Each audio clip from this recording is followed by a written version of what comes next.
there and welcome. Ryan Nordall here with Epic Whitetail Habitat LLC. I'm coming to you from a client property here in western Wisconsin.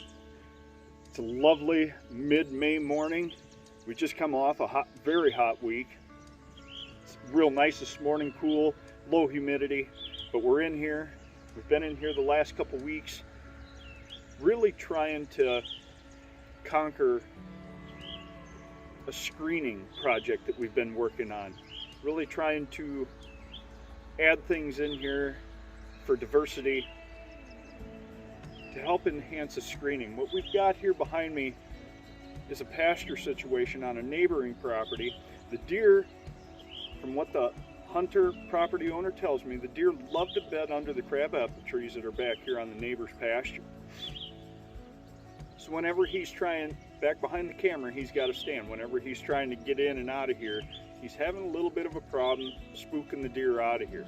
Now, yes, we're trying other things to keep the deer on this side of the fence, but being wild game, they can go wherever they want, free range game. But we're trying to screen that pasture off. We're trying to screen this food plot off to give the deer a little bit more security, false sense of security while they're here on the property. We've added a diversity of black spruce, red osier dogwoods, 9-bark, buttonbush, silky dogwoods, and we've even lined the exterior of the food plot itself with some crabapple trees to add a little bit of a fruit food source to the property as well, especially for those late season hunting opportunities that occur December into the early part of January here in Wisconsin. I love how this property sets up.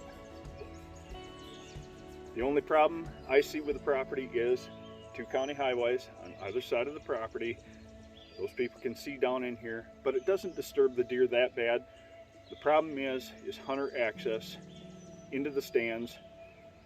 This property runs north and south through here. There's a creek system that runs north and south as well, which gives some great access.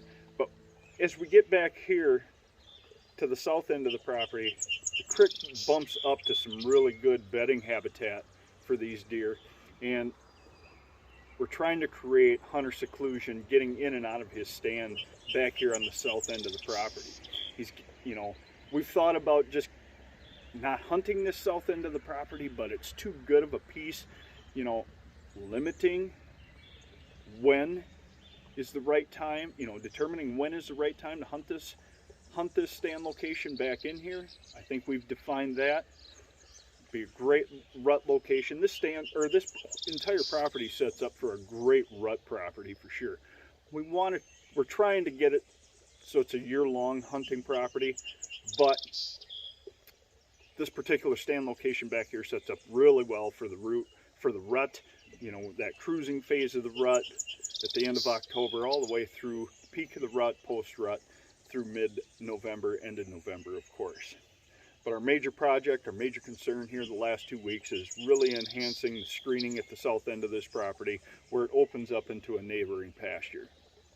And I think we can accomplish it. It's going to take a couple years to get it to where we want it to be, but we got to start now to get to where we want to be. So stick along, and hopefully I can bring you some progress in the coming years on how this is all setting up. But I hope you've enjoyed this video.